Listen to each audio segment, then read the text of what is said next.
right. Welcome everyone to Almost Oregon. It's been a hot minute. Mm-hmm. It's doing that thing again. Oh no. What thing?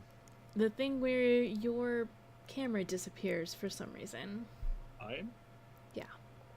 Where it flashes? No, some of them. Well, Oh. it's only. Oh, it's on the stream.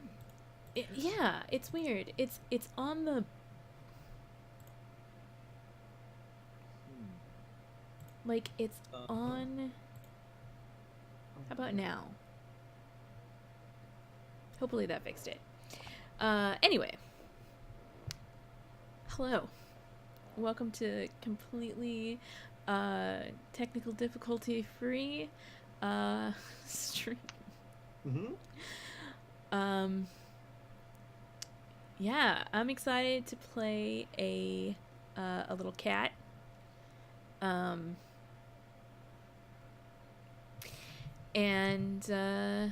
Fiddlesticks is awesome. how are we doing today? I guess we'll start with you, Lavender, since you have volunteered by talking to me about my character. Sure thing. I've been pretty good. So I held off on talking about this because we were about to go live. But my response to you, Golden, is hey everyone, lately I've been doing actual sketching drawing because I changed the way I practiced. Before, when I was practicing how to draw and I was like, I want to learn how to draw because being good at drawing sounds cool. I was like, okay, open Photoshop, sketch practice like you usually do. That's not how you should do it. You should make animations instead because it forces you to draw a lot more. There are better tools for like when you go from one frame to the next, you can see the frame before it, so you can like correct the errors that you made in the last version. There's just like so many reasons why it's a better way of practicing drawing. So I've been practicing drawing. That's what I've been doing. That's great. I think like a lot of people underestimate their ability to draw. Mm-hmm. When I was back in college, I wanted to draw, so I just looked over there, and there was a book about how to draw, how anybody could draw, and all you do is you take a photograph, and then you flip it upside down, and it turns out anybody can draw an upside down photograph pretty well, Mm-hmm. because the idea we can't draw is so strong that it just overwhelms our ability to draw. So let me show you something I drew. This is literally the first thing I tried to draw after when I was reading this book using this method. Mm-hmm.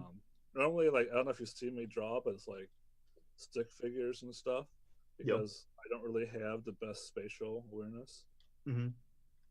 But let's see here.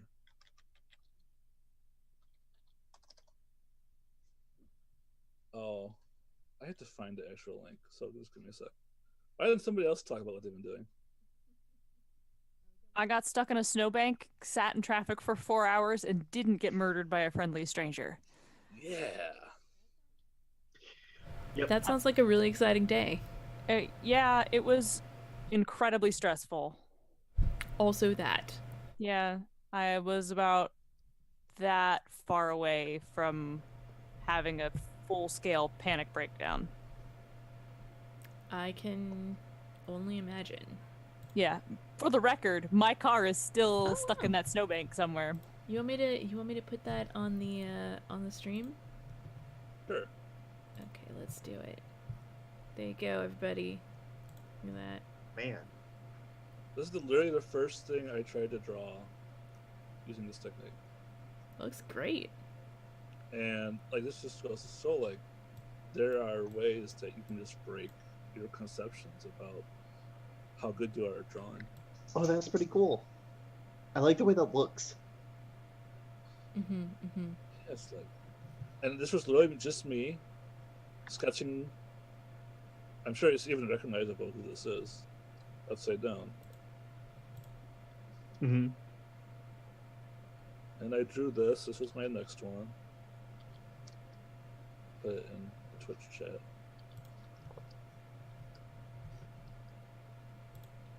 I remember who that is. Pretty. I like it. Then I started like trying to just focus on the outlines. So the next one Mm-hmm. is a lot cleaner. But I have a lot of trouble drawing hands upside down. I think it's because I'm used to seeing a hand at every possible angle. Well, part of the reason this technique works is because it tricks your brain into not knowing what you're drawing, Yeah. and so you're able to follow the outline a lot better. And so with the hand, even upside down, you know it's a hand, but it's a wrong hand. Yes. So like, it didn't work for drawing hands. Yeah. So this is the last piece I have, where I got a little bit better at drawing the hand. Mm-hmm. Nice. I like it. But that was my experience with that. After I did that, I started trying to draw real people, like actual physical things. But then I realized that I don't see right, Mm-hmm. because like I think glasses like flatten what you can see. I haven't been able to overcome that. Hmm. Yeah. So I don't know if that's another like mental block I gotta get over one day, but it was like I look at like if I'm looking at a real person, right? I look at their face, and that face is at a certain angle and a certain size. And if I look at their hand, it's at a different angle. And when you're drawing, like you're supposed to draw it all at the same angle. So I don't know how to rotate the hand to be at the same angle as the face. So Right. It's tricky. one day, though. One day. Or I'll Yeah. get LASIK and they'll fix everything. Yeah. I don't think it will, but But if I It believe might. it does, will it work? good point. Good point. Power of suggestion. Mm-hmm. Oh, I've got one other art thing to show off. Cool. Most everyone has probably already seen it, at least on the cast, but yeah. There we go. It's Fiddlesticks. This is my portrait of Fiddlesticks the gentleman, Mm-hmm. as opposed to Fiddlesticks the cat. Oh yeah, I saw that. It was great. I had forgotten this description when the last time we played, which is that he's got ridiculous mutton chops that flare out to either side of his face. But Yep. I'm sure, being as you all know, that he was originally a bobcat, that you just pictured him that way the entire time. Thanks. So good. Awesome. Right. So I believe we had a game to play. Estanie is not going to join us, unfortunately. She is not feeling well, but you'll press on. Good energy vibes. Mm-hmm. So, we are going to press on. We're going to press on through the snow. So, at this point, the GM bullshit, get the party together stuff is all over. So, you should feel free to do whatever you want, go wherever you want, do whatever you want. Mm-hmm. So, let's start off with what characters you want to see. So, we're going to see them all pretty quickly, but I want to know which characters you're interested in so I can focus on them. So, Do you mean PCs or NPCs? NPCs. And a different set from the ones we did last time, or Yes, new set. So each of you get to pick one character you want to see. Do we have the whole list on here? Yep, I'm trying to ping There they are. Okay. on the right side of the screen. There it is. All right. All right, and Winifred. I think. Can't pick up those tokens, but I want to see Jack. All right. That's my vote. Because he's the worst. Do we have the little cards anywhere where they tell us, they remind us who these people are? Or Yeah, they're in Tabletop Simulator. I'll go read them out for you in a second. okay, cool. That's right. I remember that from last time. I should rewrite that. Make it into a handout or something. I think I'm going to go with Florence for my vote. Hmm. Okay. I can never find Tabletop Simulator because I have so many categories of games. That's true. I do remember that Bud is a dog. Bud is a dog. Bud is a dog. But is a dog. That is Yes, true. that is true. And Jack is the worst. And that's really all you need to know. Not true. Ezra is the weird, fey-touched old guy, who may or may not have been fey and is now mortal? Question mark. Ada was the young girl about Abigail's age. And Sarah and Jane, one of them's the caravan master and one of them was the midwife. I believe Jane is the caravan leader. Yes, Jane is the caravan leader. And then Sarah is a widow who makes a strange drink that burned a poison out of somebody. Somebody got poisoned. I think it was from a Stenny's family. Okay. One of them poisoned. Got it.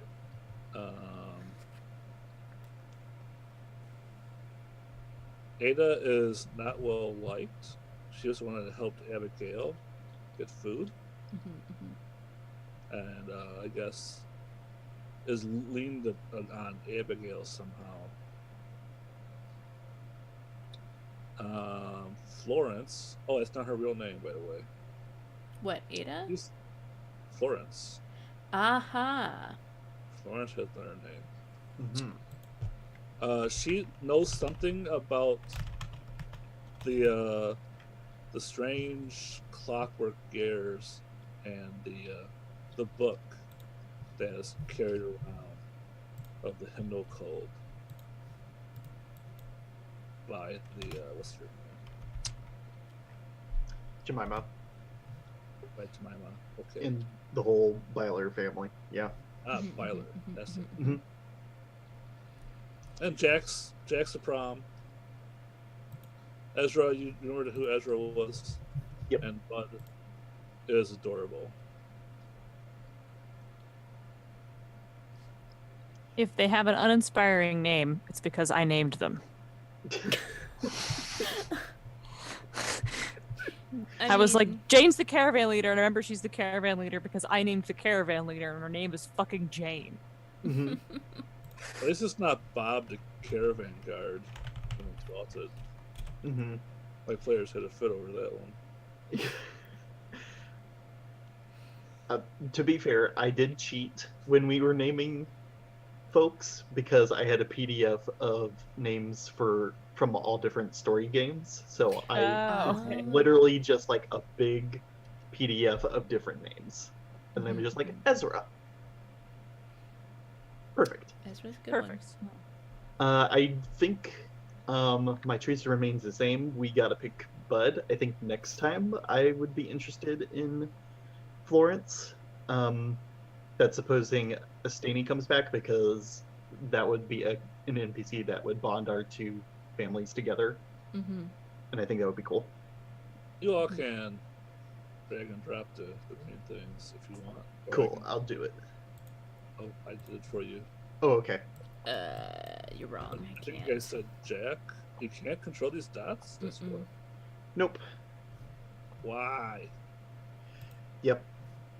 This is why I always jamify everyone. Because I'm otherwise like- you have to. Otherwise you have to. Each individual token you have to give permissions to individually. All right. It is really Get annoying. ready to be gemified. If I'm running this game, it's going to be a much different game. Well, to I'm GM. gonna look at all the GM Remote to secrets. I'm gonna mess up everything. Remote to GM. I'm just gonna drop the Fiddlesticks artwork in there.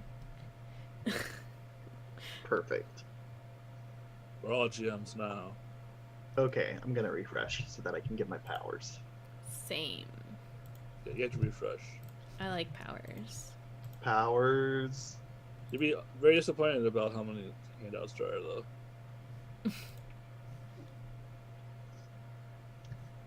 However, the only handout is the time-space chart, which is the best chart. It has all the secrets of the universe in it. Yeah. Okay, so Bud's token. I'm gonna try to take it. Oh, I have to take it by the corner. Can you still not control? I can select it, but I'm having Even trouble. with ultimate power, you can't move them. But I think it's just because I have to grab it by the edge or something. Fiddlesticks has taken over everything. Oh no. Oh, no. I'm trying to adjust the size.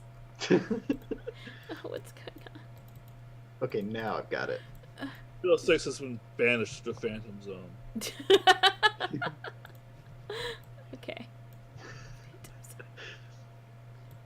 There we go. Now I can adjust the size. The stream has Ooh, been I like watermarked. this actually. It's perfect. It is. All right, The Louis. stream is now the property of Fiddlesticks. It's been watermarked. Yeah.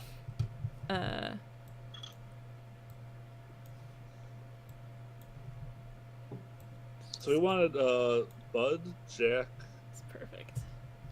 Do you want Florence? Yes. Not the token layer.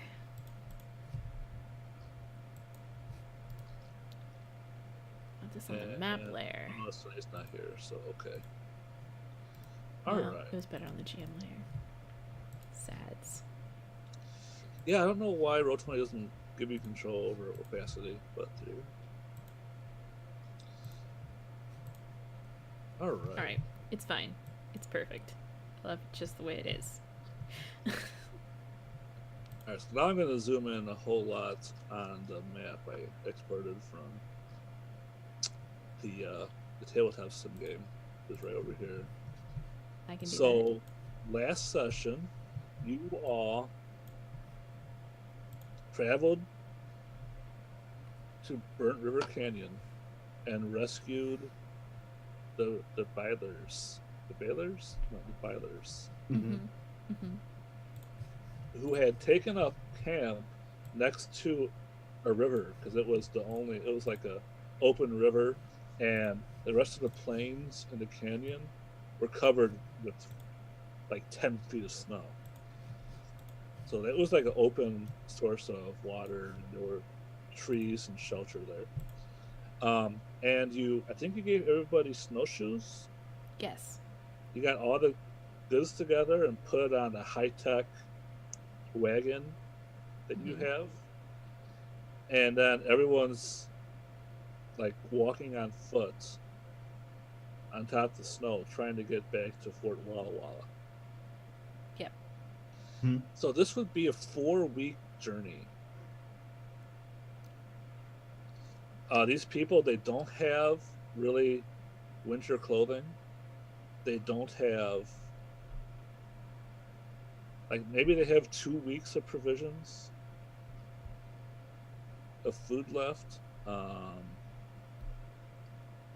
Mhm. I believe On the we were plus going to side, do some You hunting. have the giant mech robot, and you can go hunting, which is, of course, it's Oregon Trail. You can go hunting if you want. You just stop traveling and you start hunting.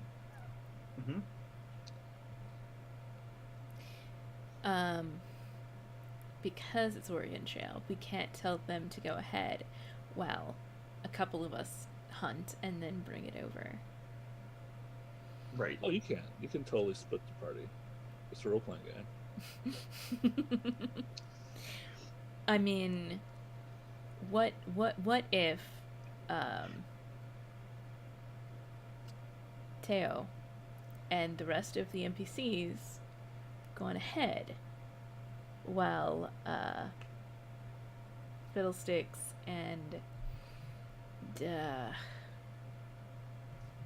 I never did put the character names in there. Well, I'm smart. Did I not put the character names in? Oh, I didn't put the character names into the slideshow on OBS. I keep forgetting to do that. That is a handy trick, though. It sure is. Jemima and Jordan. Let's start with Jay's. How did I not remember that? Okay. It's pretty easy, I guess. When you think about it like that, it is. Mm-hmm. Okay. Yeah, there's no J's in your family. It's almost like a conspiracy, an anti-J conspiracy. So that way, Jemima and Jordan and Fiddlesticks can go hunt to help extend the stores of rations that they already have. Okay. So Makes sense. You all want to go hunting and let Theo take care of the NPCs? Yeah. All right, I can do that. I think that makes sense and also makes sense. Yep. All right. So here's the thing: if you want them to travel, I can either have them try and get there all in one row, or I can choose to try and build up multiple rows to get there. Let's see here. How much time do you want to hunt?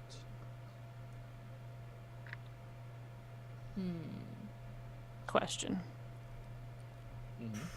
Probably not more than a week, because we can't let them get so far ahead that we're not going to be able to catch up, and we don't want them to run out of food in the meantime. So maybe just shy of a week. Works for me. Because I'm also going to assume that the three of us with snowshoes are going to be faster than the entire caravan. Well, it depends, because the caravan is being led by that giant mecha oven. Which I think it just walks at normal human walking pace. I don't think like super speed is like a property it has. Right. So you probably can. I was under the impression it was at least as fast as a wagon, but not much faster. Yeah. I don't know. Yep. Like a wagon is actually slower than a person. Is it? I thought wagons moved at like about 10 miles an hour. No. 10 miles was about the average distance you would travel in a day on the trail.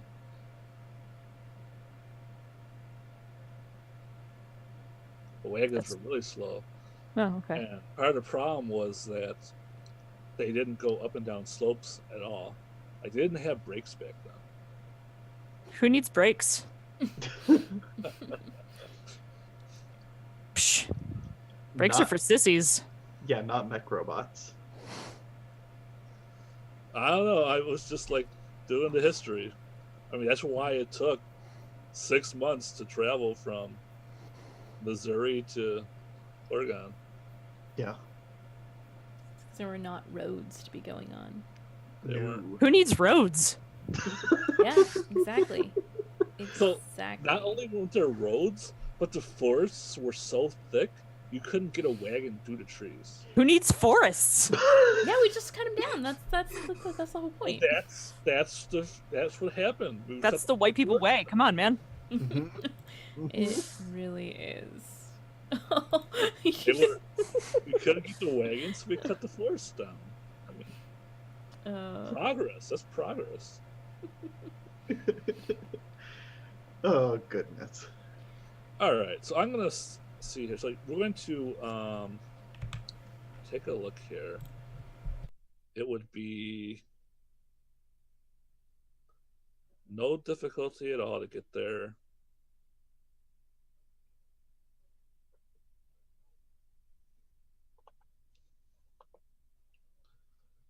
All right, so let's say it's difficulty 4, and all right, so that means I'm gonna create some stress tracks. Where are they? There's stress track 4, and I made one with 7.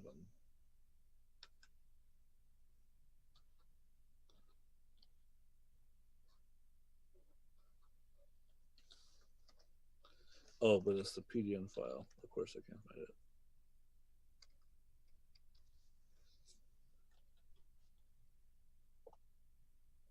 Speaking of cats with mutton chops, my cat is here. Come here, Max.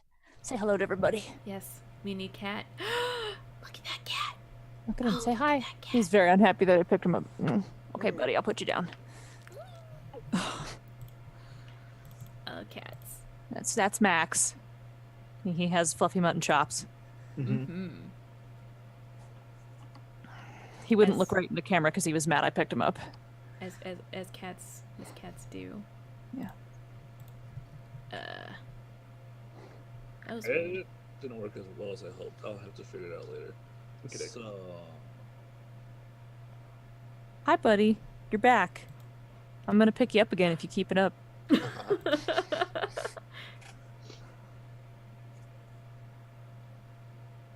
He walked away offended and then returned a second later, like, well, if you'll pet me, I suppose. Yeah. Yes, the feline overlords are taking over. Mhm. As you if you do. don't ever breed a species of cat that just sits by you always. Oh, I'm sorry. Look at that cat. Oh my goodness. Oh, look at that. Look at those chops. I love you, kitty cat. Ah! You want to hang out? No? Kind of? Kind of? No. No. If we're lucky, my other cat will come in. Yeah. Then we'll get to see her, too. She doesn't have Mhm. fluffy mutton chops. She has a weirdly small head.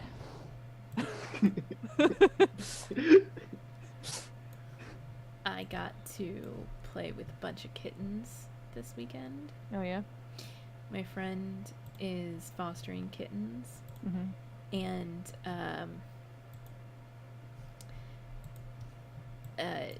one of she wound up taking in like watching for a few days Mm-hmm.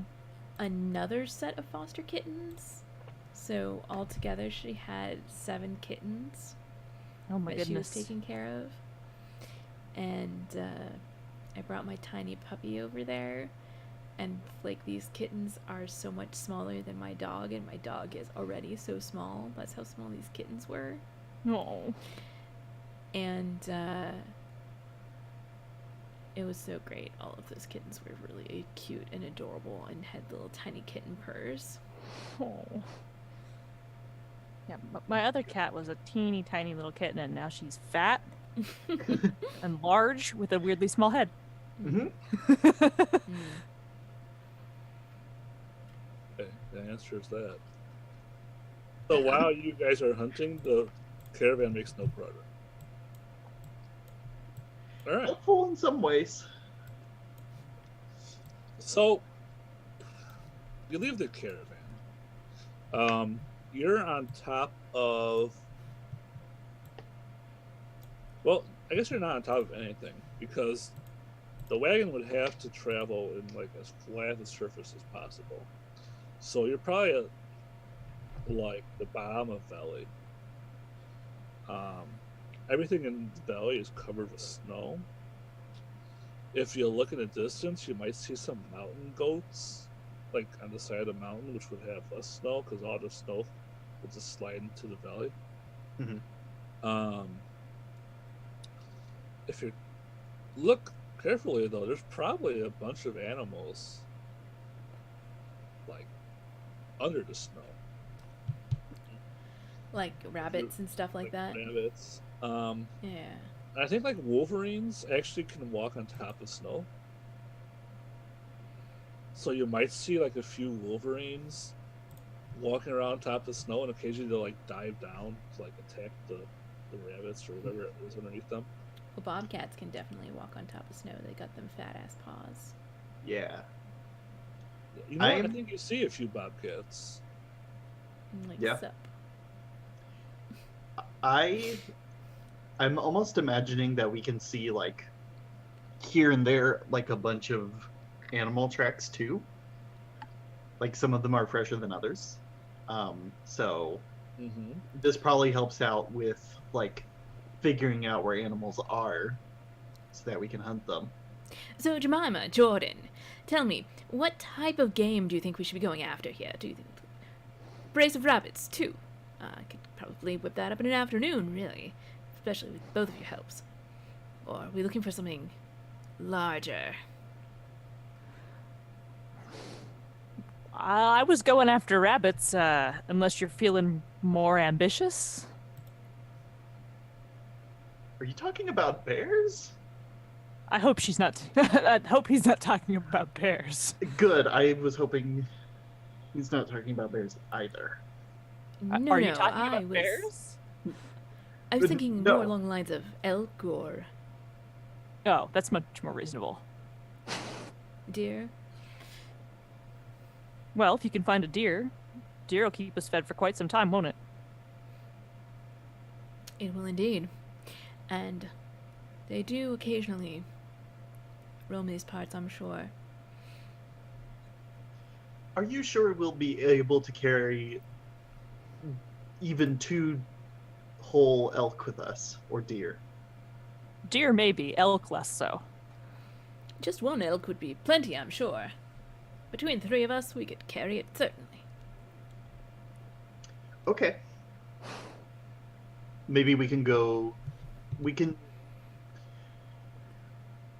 go hunting, looking for a deer or elk, and we can thaw out the rest of what we can carry with rabbits.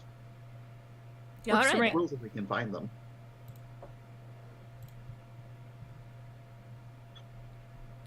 All right. So, how do you want to find these? That is a There might be good like question. trails in the snow. Like, the snow would be taller than the elk. I don't know how much elks like going through deep snow. But I imagine even though there's like grass underneath, they don't like it too much. Not Yeah. really.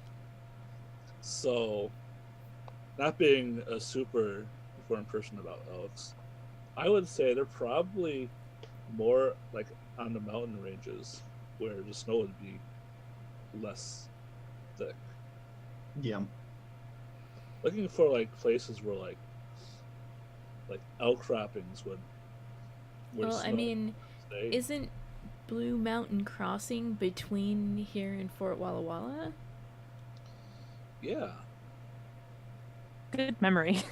I'm looking at the map. Oh, okay. No, you should have just owned that one. You should have been like, yeah, I did remember that. Totally. So yeah, I guess we can head up the hills, Right. in search of. So you want to move in front of the caravan now? Because the caravan got stuck. I I mean, we can stop by, make sure they're fine, but actually, us moving ahead of the caravan is even better because then, as long as they get moving again, it'll be easier to get the food to them. Right. It's true. Because they'll be coming towards us. That sounds like a great idea. Let's go up to the pass and we can do some hunting. Sure. All right. Why don't you all try to move then? Let's see here. There's not a whole bunch of you. So there's a lot of skills that could work for this. Now, correct me if I'm wrong, I believe tempo is what we'd be using here. Yeah, you could use tempo for this. You also lead or endure your way through. Well, I'm pretty good at leading. Well, I'm definitely much better at tempo, and I feel like that is also, like, the method of just keep moving, stay above the snow, that Fiddlesticks is engaging. Well, if Fiddlesticks is going to make a tempo roll, can I make a lead roll to help him? No, unfortunately, that's not how it works. But you can use one of your narrative skills to create an aspect that will help. Those are the ones that are in green. Oh, well, okay. I'm also really good at sense, so, and that's a narrative skill. So if you like, I could create, with my sense, like, finding the trail. So you've gated off certain skills for create an advantage ability? Yep. Is that what I'm saying? Following? Yes. So there's only certain skills you can create an advantage with. Correct. That would have been fantastic to know during character creation. Sorry, I thought I made that clear. No.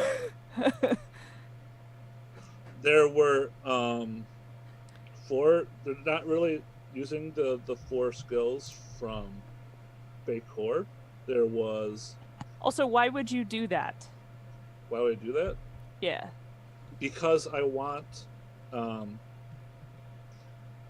to move away from. Okay, so like when people start just declaring aspects, then there's no way for them to declare aspects in competition with each other.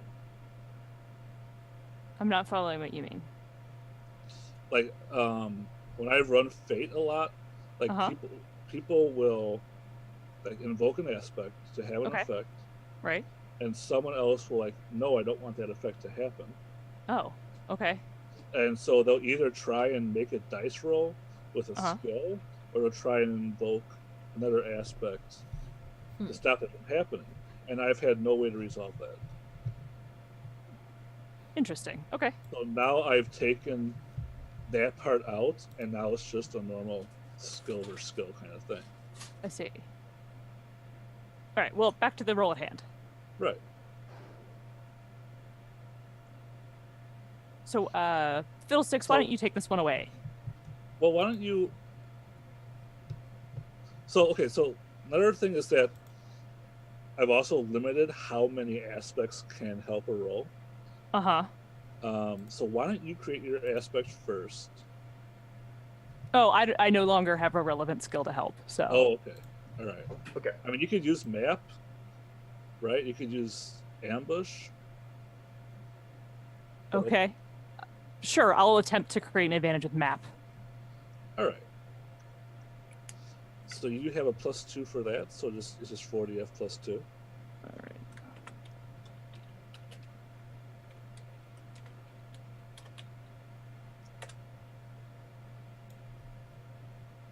Which command is the button for rolling?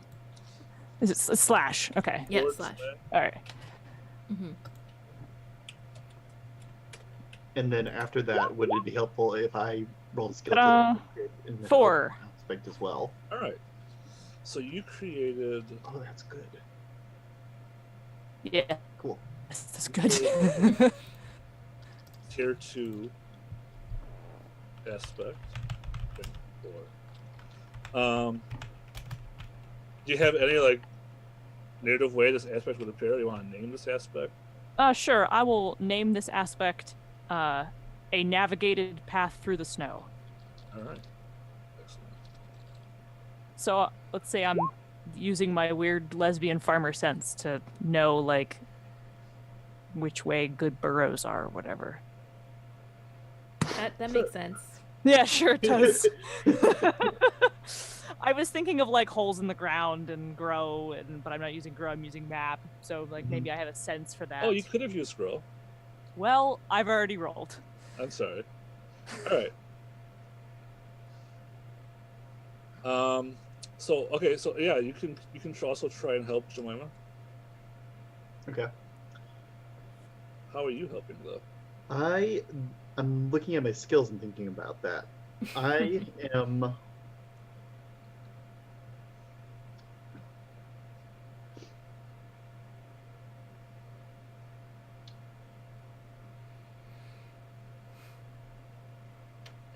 Empathize seems a little weird. I can't quite find a way to fit that in. Well, use empathize to declare what you know about other people's moods and feelings. Mm-hmm.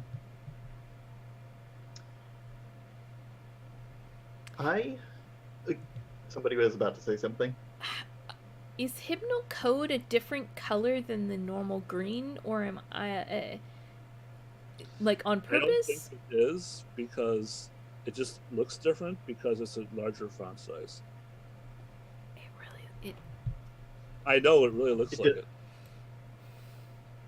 Like machine telepathy as well. Maybe I did.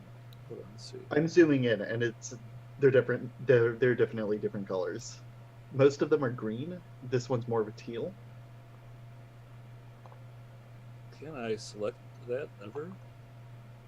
Oh, you can't because it's a picture. Okay, in that case, it might actually be different colors. Well, that's good though, because those are supposed to be different, because those are your strange abilities. Mm-hmm. Okay. Can we use our strange abilities to create aspects? You can, if they're green or off green. Teal Gotcha. in this case. Yeah. Mm-hmm. So I have a tendency to like tiptoe around like my good skills, but this is like a core aspect of my character, and I should really like, if it is, I should bring it into play. Mm-hmm. Yeah, Because definitely. It would be important to my character. So, I'm going to use my hymnal code skill, and the way that I'm going to do this is I am going to open one of the old hymnals that's in Russian, and I am going to look at all of the Cyrillic characters in this hymnal, and I'm going to I'm basically going to draw connections between where this character is, and then try to match that up with gaps in trees and like trails that are moving like through the mountains to see where the spot is that we're supposed to go to find our deer. So you're saying that it's actually written in the code where the deer are? Yeah, basically. All right. Some weird predestination stuff. That's okay. You can roll it. That's what I'm thinking too. You want to name this aspect? Yes. It's named Weird Predestination Stuff. I like that, actually. Perfect, exactly. The predestined path. Yeah. Oh, that's better. That actually sounds cool. Ooh. Into it. And do you want to spend a fate point and activate this? You can replace a fate die with a d6. And if you do so, you will bring doom upon the world, and it will change. Not that much. Okay, just roll 40, Okay. 40F then. /roll 4DF. You only have one more time you can do that before we move to the next stage. Okay. All right. So predestined path will be a tier 1 aspect of strength 2. So you can only use, because you can just stack on aspects forever in Fate, I said in this version we can only use one aspect of each tier, and that will prevent us from just getting plus 20 to every dice roll. Sure. So it's actually better that this is a tier 1 aspect instead of a higher tier, because that makes it a different tier than the tier 2 aspect that Exactly. Sears created. Okay. Cool. Now, if you want to help yourself, Kelsa, you have to go for tier 3 aspect, which will be difficulty 6. Could I even do that? Theoretically, because I do have my sense, which is +3, but it would be pretty unlikely.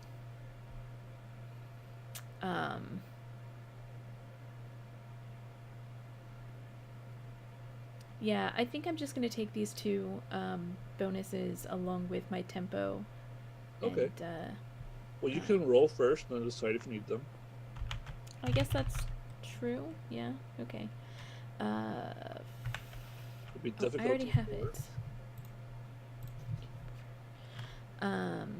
Okay, so I naturally have a +3. We'll see if I need to use them. Okay. I do. So you can choose to take longer to get there, or you can use one of these aspects. Let's use one of these aspects. Which one? I'm gonna use the predestined path, and Okay. here's why. There's the out of character reason and the in character reason. Theoretically, at least, it's easier to create a tier 1 aspect if we want to create another one in the future. That would be separate. And number 2, I think that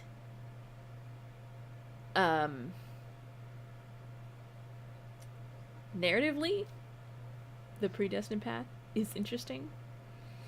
And number 4 is because I think, like, weird calls to weird. So the fact this is part of Jemima's magic is like appealing to Fiddlesticks on a like he's more interested in what she's doing than in what Jordan is doing. Like, we may still need that navigated path through the snow later, but yeah. Okay, so I'll make a mark that you've. Gotcha. So you've used the predestined path. So You you can use get like one free use of each aspect when you make it. Right, exactly. So we free. could use it again, but we'd have to spend a fate point. Right. And also because it is tier 1 aspect, it will die off at the end of the session. So you actually lost native trade language too, because that was actually all of these aspects are gone because it went away at the end of the session last time. All right. So only for this session, the predestined path is like for this session because it's fairly weak. All right. So you make it to.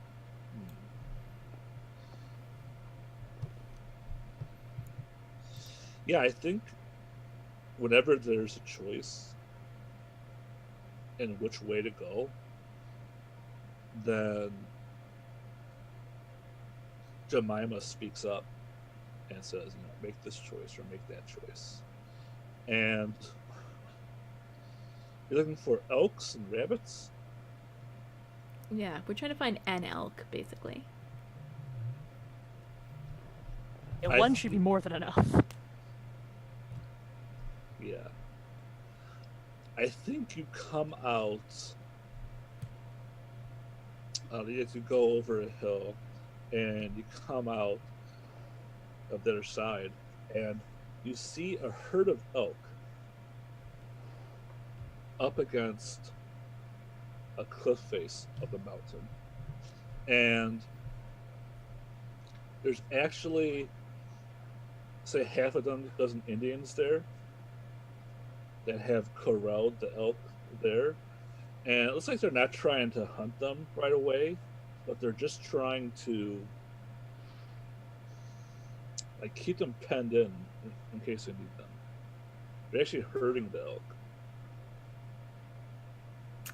I guess I didn't specify I was looking for wild elk. You didn't.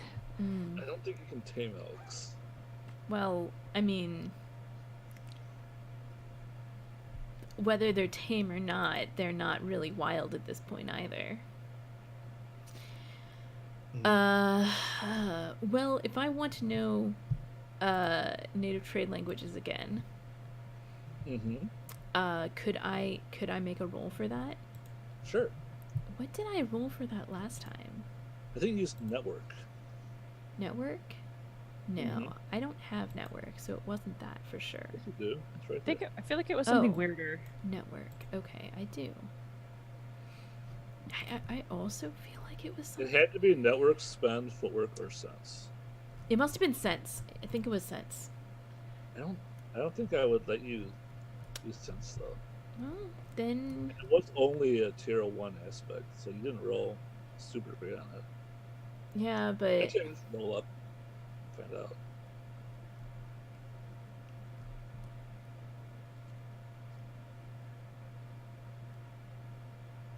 Yeah, it would have been. It would have been +1.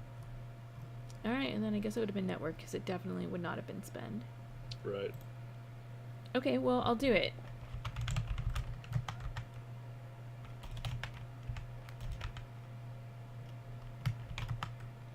Let's go. All right. So you One. know it's at the same level you did before. You know they have trade languages.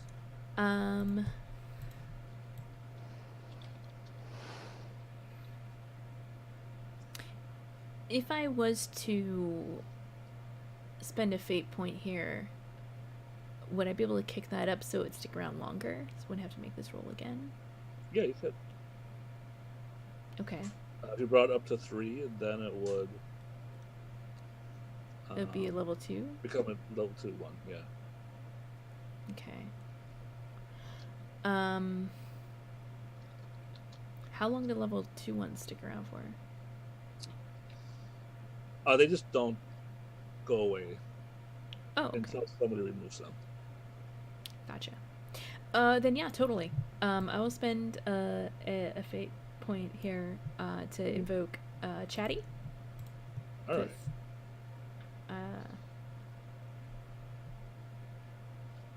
yeah. All right. I mean, I was like, I want to compel you, right? That's why I'm building this situation to go chat with them, but you're just doing it by yourself. Sometimes. I mean, sometimes there's a self compel, but I mean, Yeah. Okay. whether this is the I'll right give you it. choice or not, but I'm just gonna give it to you back because obviously I put you in this trouble to like set the grounds for this compel to make you talk with these Indians. So hello, friends. you just walk up on one of them. I mean, I approached the group of them. Well, they're I'm not- kind of like spread out, right? Because so like they're not in a big group. Mm. They're like strung out, and each of them. Okay, I pictured them closer together than that.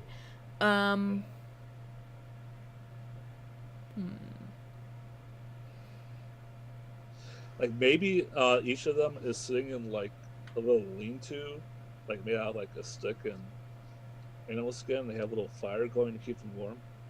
Okay. I mean, yeah. Then I'll just approach like the closest one to wherever we come up Yeah. on them. Be like, "Hello, friend." Hello, traveler. What brings you? Yes. My friends and I are passing through this area, and we were on the trail of some elk. But it seems that you and your friends have found them first. But, I wonder if, we could exchange some of our time and strength, for one of those animals. Ah. You and your friends need food. But there's no need to kill one of the elk now. If you are interested in trade, we have stores in our village we could trade with you. Well, there are but 3 of us here today. There's many more who need the food. And, well,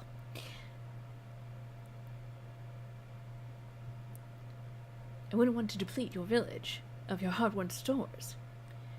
Don't have much more than manpower to offer you in exchange. Well,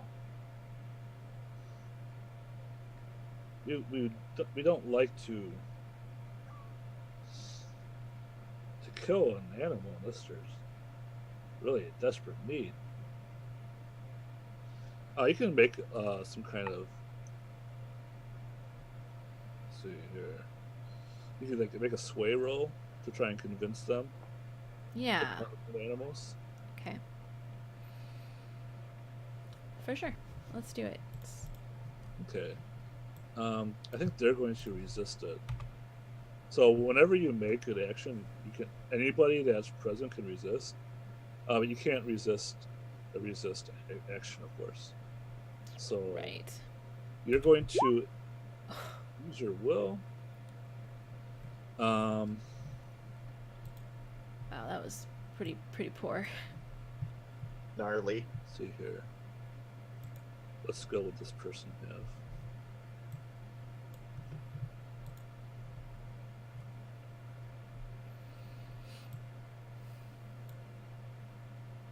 I guess they would also have to use sway. They got kind of a bad job all the way out here in the middle of nowhere, so. Okay, even though I used a apostrophe instead of a number, they still. So let's just say this is a 2. So you would have to use 2 fate points, or you have to reroll and hope you roll better than me. I mean, using 1 fate point here to reroll is probably better than spending 2 because I rolled kind of Pretty bad. pretty bad. You have more than Um, 1 minus. Yeah, if you have more than 1 minus, it's worth re-rolling. So yeah. I mean, it Wait, makes, what aspect do you want to invoke?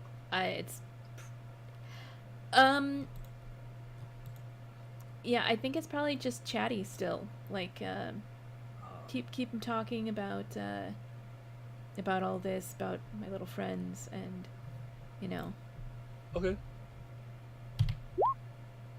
I'm all the way up to 0. Woof.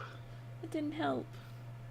I mean, it helped, Not really. but not enough. I would have to spend again 2 fate points. Just 1 this time. No, because I would only tie. Oh, you're right. Oh, man. Yeah, that's how bad it is. That's really bad. It did not help at all. So the Indian's not upset, but he's not willing to trade the life of one of these animals. Yeah, I'm gonna like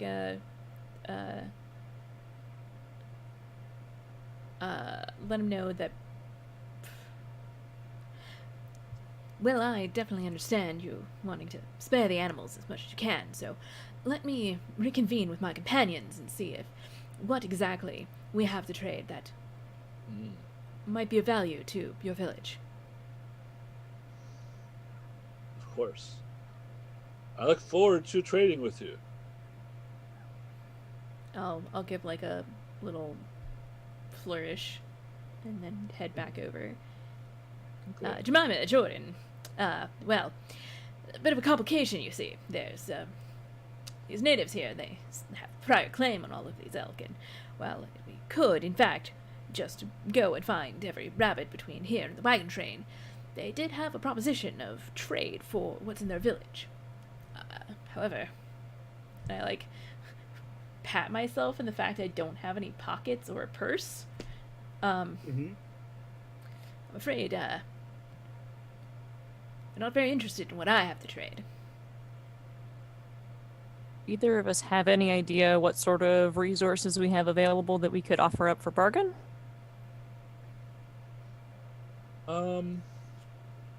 Like, I know none of us are like the caravan leader or in charge of Yeah. like where we were staying.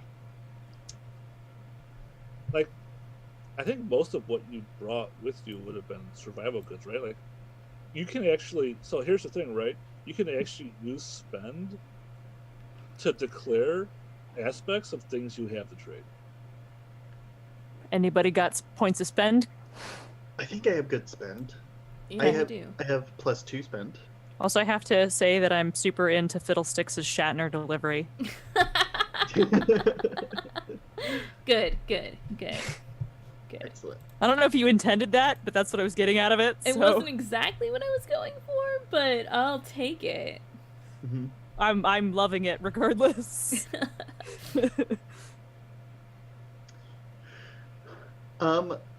So one thing that Jemima does have that I think is cool is Jemima has sourdough that she and her family have been keeping for a while. I am curious what skill I might use to make a bunch of sourdough bread. You want to actually make it. Mm-hmm. Didn't I have cook as a skill at one point? Where'd cook go? Cook should be a skill in every game. Where'd as the far as I'm cook concerned. skill go?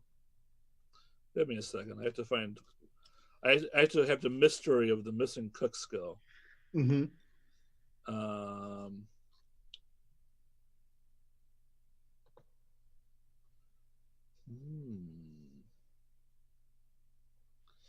Oh, I think you're just supposed to build food.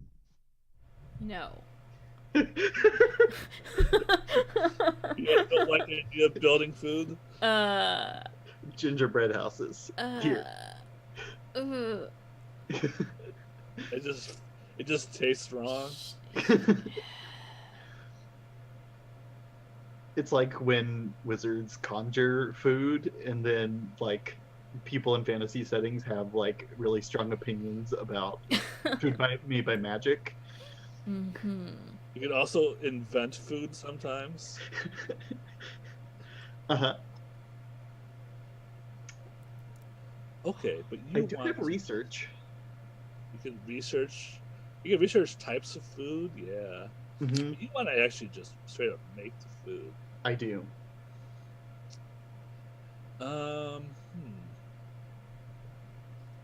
Tell me how you use your hymnal code magic to make the food. Well, you can't actually make the food. Well, actually, you can. Yeah, you can make the food with hymnal code. Because the food would just be an aspect. Right. So, like, the basic, like, idea of sourdough, and the thing that's so cool about sourdough is that each sourdough is a little bit different and strays in different flavors, because all sourdough comes from a starter, which is basically just a bunch of, like, yeast that you're, like, taking around everywhere with you. And is the yeast actually in the Bibles? I was thinking that would be pretty wild, but maybe actually, because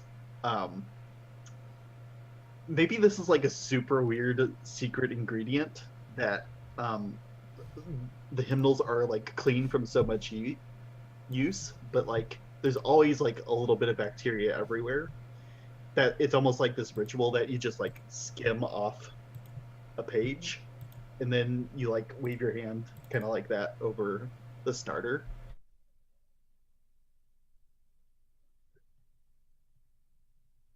Okay. And that's what makes Jemima's sourdough taste different. I like it. Okay. So then what medium do you put the starter in? Or is it like mana? I'm sort of thinking like, because I've made sourdough before, and what you always use for starter is you keep it in like a mason jar, and then I think you have like cheesecloth that you put over the top. Mm-hmm. But don't you like pour it into flour or something? Yeah, you do that too. But That's what I'm asking. Like, yeah. what do you pour it into? I'm Or are you just trying to sew the starter itself? yeah, I think the thing with the hymnal code is that once you're making the bread, you're making the bread. But the thing that makes my bread in particular different is this ritual with um, the hymnals. Okay. All right, yeah. Mm-hmm. Um, so let's see. Like, what's an elk worth? Like, this is enough to feed your whole party. So let me look at the time space chart. The best chart. The best chart. It has all the secret, everything you'd ever want to know. Mm-hmm. So this actually makes more sense, right? You're trading the ability to make food for already ready to eat food, basically. Mm-hmm. Okay, So Jemima would actually probably be doing a thing that she rarely does because she doesn't come into contact with that many other people. She's actually like splitting and like sharing the starter, which is a thing that you do with starter sometimes when you want to give it to a friend.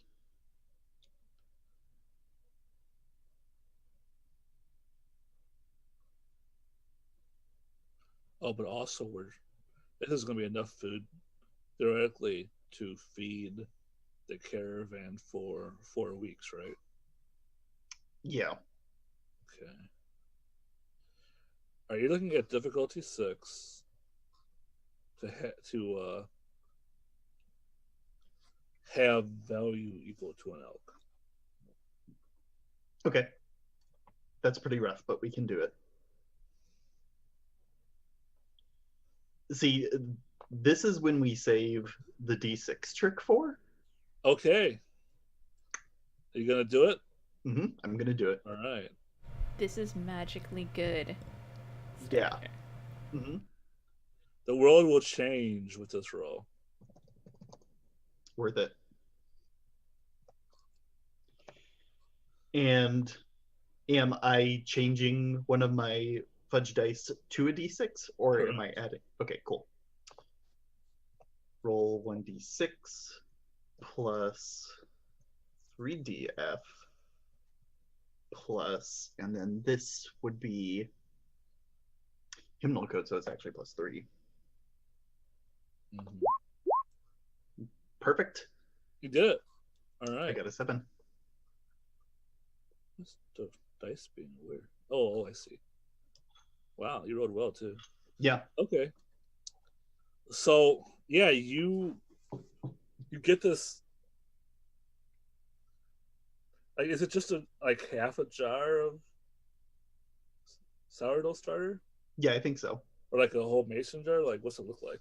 Is it like glowing at all? Like, I'm thinking like when we started, we had one mason jar full of starter, uh-huh. and now that we're splitting the starter, I probably take some of the dough. I'm forgetting if starter is liquid or if it's part dough in my mind, but I mean, I'm pretty sure it's part dough, but it's been a long time since I've worked with it. I am also pretty sure it's part dough. kind of okay. Like it's a liquid. It's a very goopy liquid. Yeah. I mean, I know you can have it as liquid, but like, can't you also have like dry? Let me Google image search. Anyway, Oh, yeah, yeah. it can be like a goopy liquid. Yeah. It's super goopy liquid. That's what I'm seeing. All right. Yeah. Okay, so at this point, like the Indians called his friends over, like they watching the elks. The elks aren't really going anywhere because the Indians have also like cleared away some of the snow so they can eat the grass here. Mm-hmm. And they're looking at this sourdough starter, and like they're discussing, but you can't talk to them, right? Because you don't have the trade language. Right. So, Fiddlesticks, I guess, are you interpreting? You like trying to sell the sourdough? Like, what's going on here? Yeah, I guess I'm interpreting and basically going on about how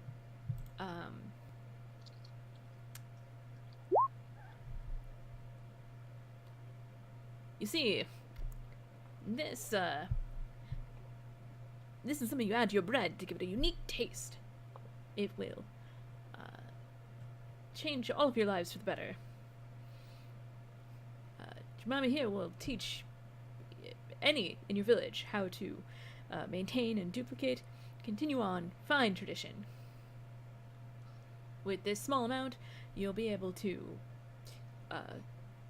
grow yourself and extend the livelihood and your options for bread. Okay. Weren't we sort of inquiring about what the sourdough starter looks like for a hot second? Yeah.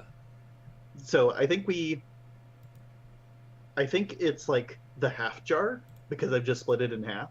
But since I was just looking at Google image searches, I think it's like, it looks like super alive and full of yeast. So it's just like bubbling like really slowly, but like all the time. Nice. And there's almost like, it's so good you can actually see the bubbles forming in real time sort of way. Is it like, That's cool, and also gross. Yeah. is it literally growing as we watch to fill the Yeah. half empty jar? That sounds cool. Yeah. I like that. All right, cool.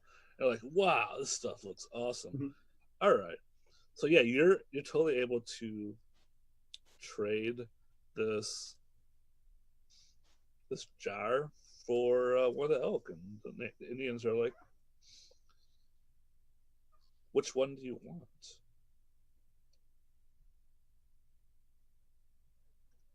So At this point, this is no longer Jemima's problem because she's like getting pulled into like a tent to teach people how to make sourdough. Mm-hmm. yeah. I think. Can I? Oh, go for it.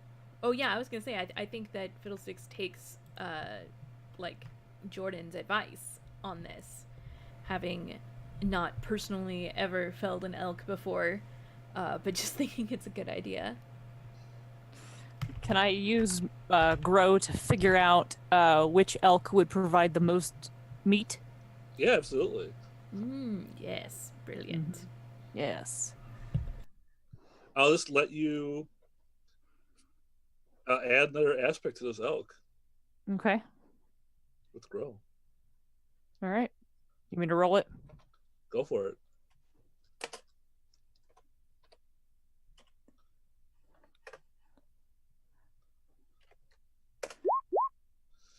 Well, this is a really good elk.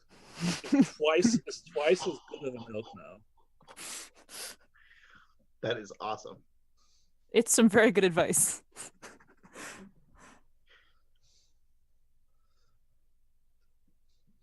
Yeah, I pick out the healthiest elk. Okay. Healthiest elk. Yep. That's the aspect name. It has the most delicious meat. Or will, anyway.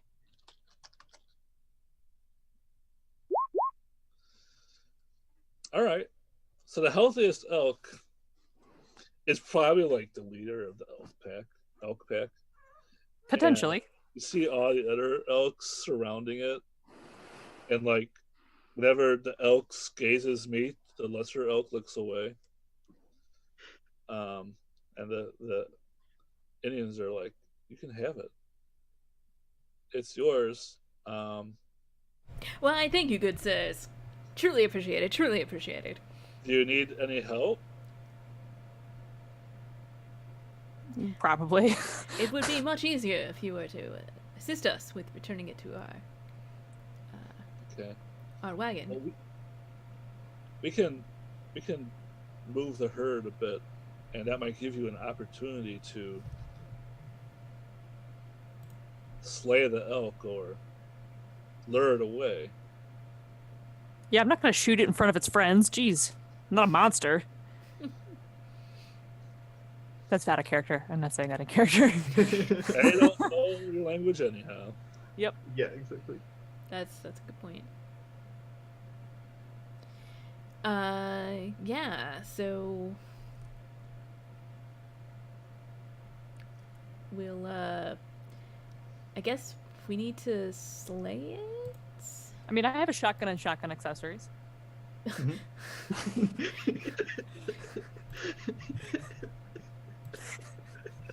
I love that kills you every time. Every time though. It's just that good. I'm glad you think so. Man.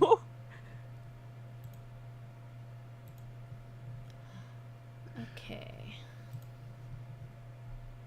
It did it. I worked. It worked. It's showing character names now. Yay. Awesome.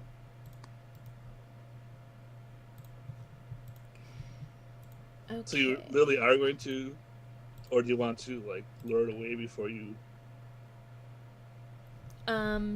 make this elk? We could make it. Yeah, I guess we lure it away a little ways. Yeah, we should lead it away. Sure. Like you have like some vegetable, like maybe it's your last carrot.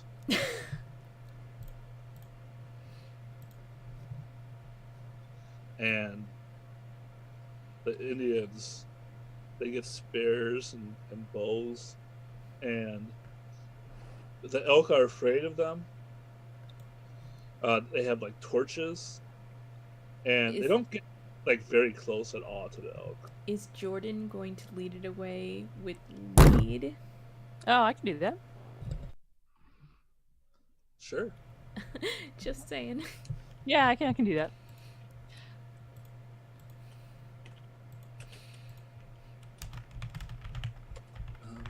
Okay, I think this is a fairly strong elk. I'm actually gonna have the elk roll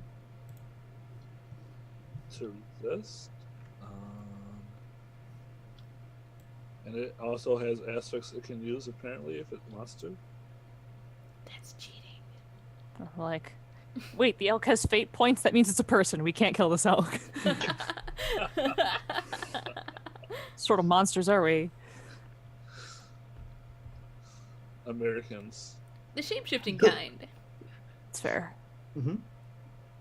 I think it only has. Yeah, it's gonna have a. Oops. I should have had 3 plus 3, but whatever. So it rolls 3. Okay. You also roll 3. Yep, and I'm ahead by 1. So the elk is still like separated from the other elk. Mhm. But it hasn't gotten to eat the carrot yet, and also it's not at all lured away. It's probably like at the farthest edge of the grassy patch. That was then the rest of the elk herd is at the far other end of the grassy patch.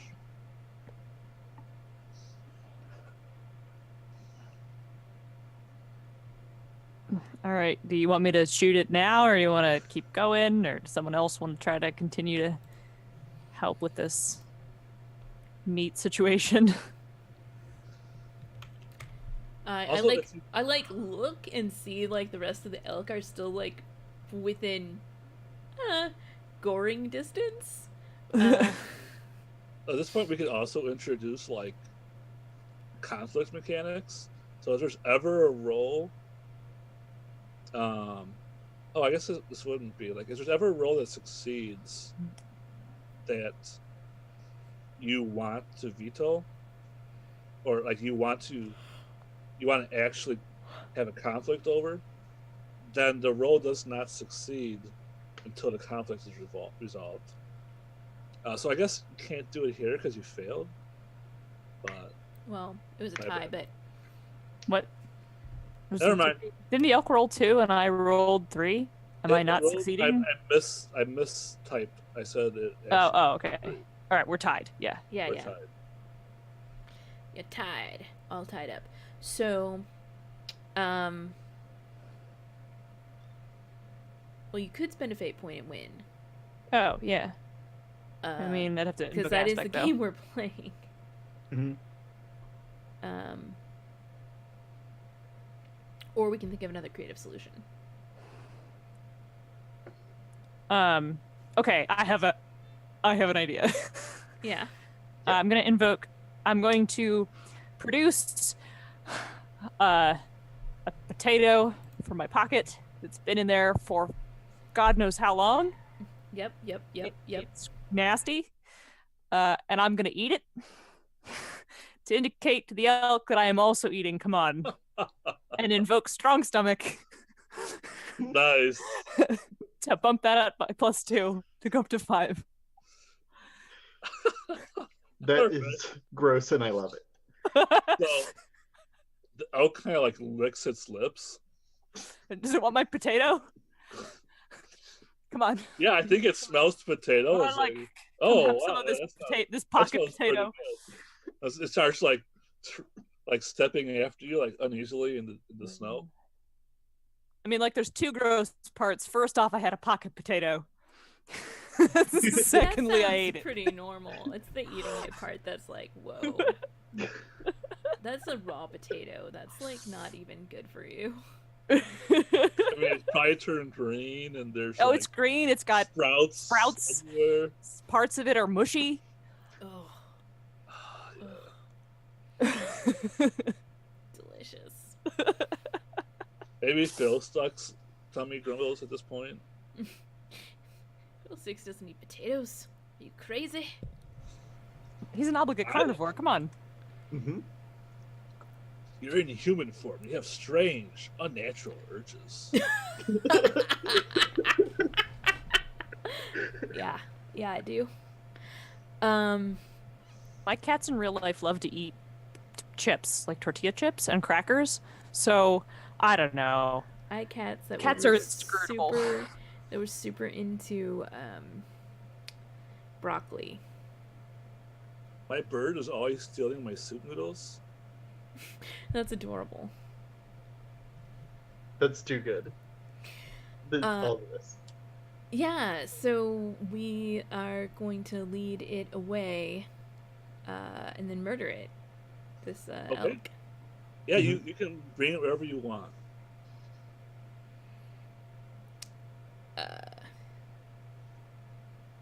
Can we just lead it all the way back to the caravan? Yes. Awesome. That would probably be good, because another thing that I was thinking of is we probably, like, we don't want to spook the other elk, Yeah, no. because that makes the natives' lives harder, because then they have to, Exactly. like, get everything back in order, and Right. Exactly. Yep. We want to be their friends, so yeah, we're gonna lead it back to the group. Oh, the group hasn't moved. I guess we're gonna need to spend some time helping the group move forward. seems like. Yeah. Hi, bud. He's back. Is it My cat's Kate? back. Yeah. I love you, Same Kate. cat. Hi. Hi, you want to be on camera again? If you keep pawing at me, you're going to be. So yeah, we head back to meet up with the group. All right. Let me see here. So they've made 2 rolls. I'll make a 3rd roll for them now. It's going to take time for you guys to get back there. Okay, so they moved a little bit. Yay. So they move. They move to the mouth of the Blue Mountain crossing, but they seem to be having trouble keeping everybody moving. But yeah, you bring this elk, and let's see here. It's been about a week. Do you like train this elk? Like, how is it still following you? I mean, it's only one potato. You don't know how nasty my pockets are. All right. So there's like you get a bit of like the potato, like one potato a day or something, and it keeps following you. Something like that. All right. All right. All right. So you rejoined the caravan with your elk. Now the caravan has an elk. For whenever we need it. Also, I'd like to remind y'all that Jordan is married.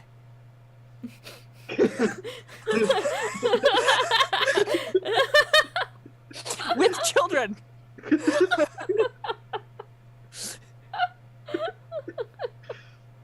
mean, they didn't have deodorant back then, so It's true. maybe this is It's true. They didn't have a lot of things back then. It's true. maybe this is what they use as soap. Mm-hmm. Maybe her wife is into her pocket potatoes. You don't know. I don't know.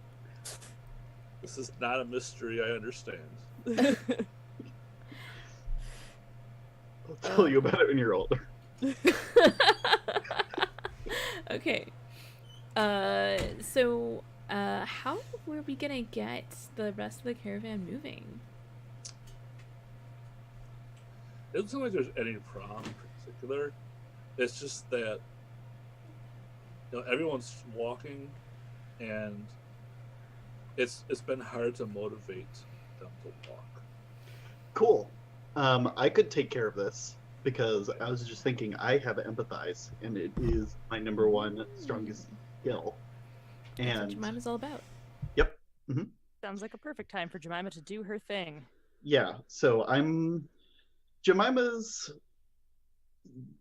just like sort of looking over the whole group and is just going to dive into the wagons, get a sense of what's going on, see what the feelings are among people. Okay. Yeah.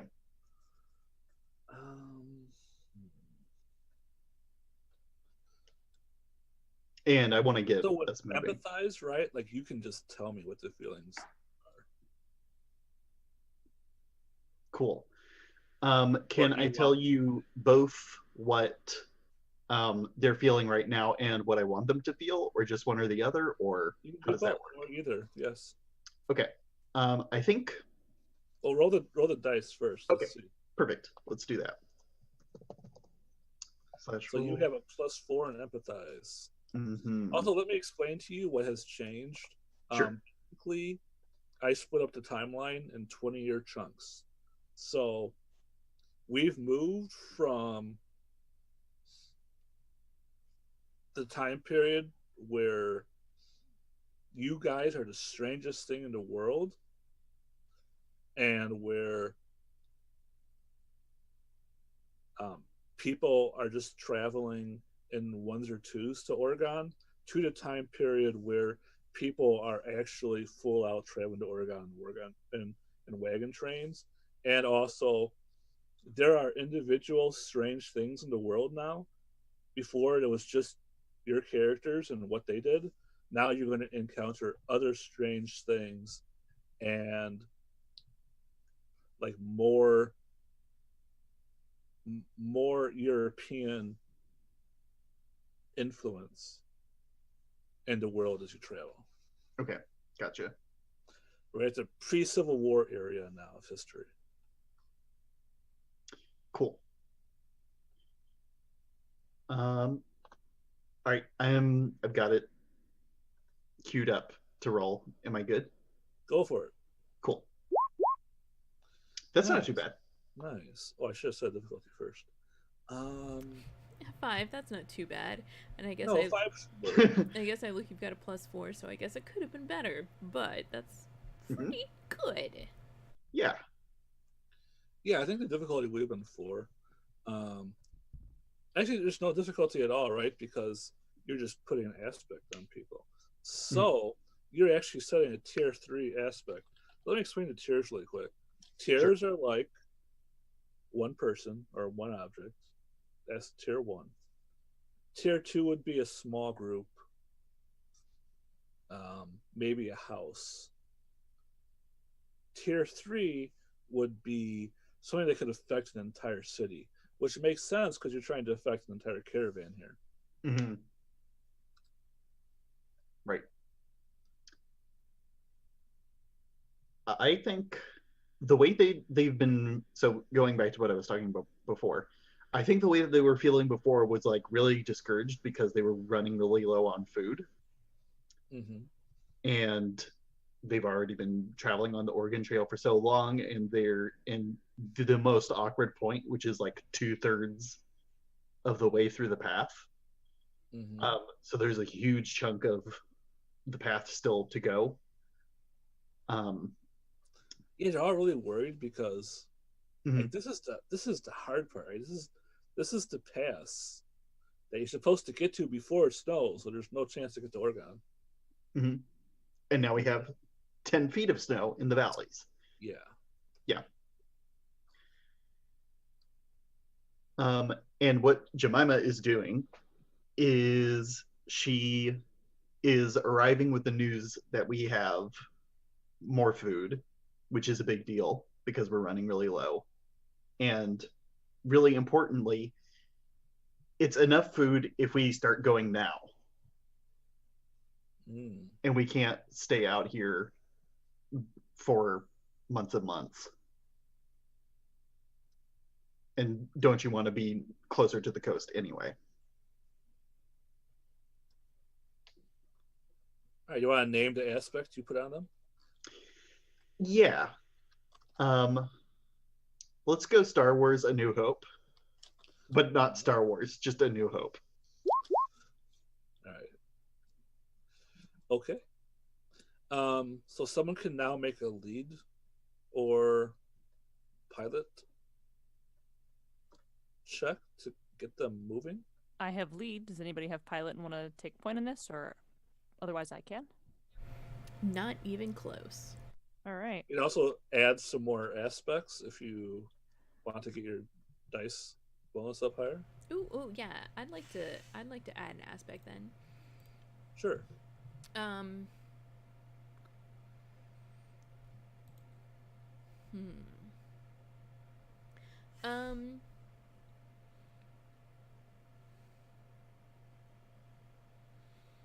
gonna use basically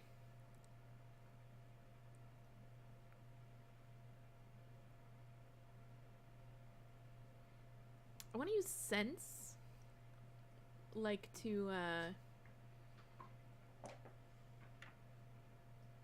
can I use that for scouting? Yeah. Okay. You want to like scout the path ahead? Yeah. Okay.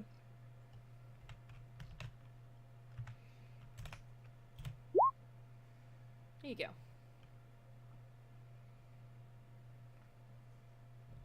Okay, so that will be also a tier 3. So you scouted the path ahead. I scouted it too well. You want to tell us about the path ahead? Actually, I want to spend a fate to push that up so that it's a tier 4. Yeah, I That think way- tier 4 is the maximum, but yeah. That way, Jordan can use it too. I want to boost it using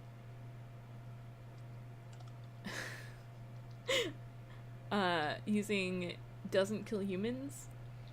Oh, Where I find a path that would be perfect, except yeah, humans really can't traverse that. So then I had to go find a different path that wouldn't actually kill them. Mm-hmm. That's really good. yeah. Thank you. I thought it was I perfect. think you find like this pass on the side of a mountain where there's a village down below, and you know that if you took this pass, it would cause an avalanche and kill everyone Yeah, yeah. at the bottom of the mountain. So you have to choose a different path that doesn't get everybody killed. It turns out it's actually a better path. This was just the first one that I found. Sure. Clearly. So, the non-violent path. The non-violent path. That sounds exactly like Fiddlesticks. Yes. All right. Also, remember that there is still a tier 2 aspect called the navigated path through the snow you can use. Yes. Use all the aspects. Does anybody else want to add more aspects? I think We we're got good. enough aspects now. We're good. I think that's pretty good. All right. Do you want to try and get there in one row, or do you want to take the slow, build up successes? Sarah's gonna leave that to you since you're the one leading. We should probably take it in parts in Okay. case I fuck it up. All right, so That's we need fair. It's distinctly We need to- possible. Me making gross descriptions will not save us all the time. Are you sure? I'm counting on that. Only most of the time. to. All All right. right. So it's going to be a difficulty 4 to get to Fort Walla Walla. We're going to need to rack up 8 to get there over time. Okay. So you can just straight up roll your lead skill. Oh, my cat is back. I have to pet him. Hang on. Okay. Petting the cat. Yep. I know all about Pet the Cat. Mm-hmm. Does any Twitch streamer have a petting the cat emote? Oh man, Here comes the first lead roll. let's have a cute cat All right. emote. Dog, you are not allowed on the table. Okay, pet so time. It's, But what if it was allowed on table? Oh, no dog. You're not allowed on the table. so you get You're about allowed to on my reach lap. level 4 with the Indian village with the elk herd, Mm-hmm. and they're kind of like watching you all pass, not getting involved.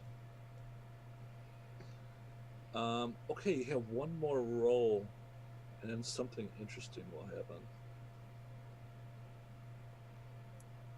So go ahead and give me your lead check. Okay.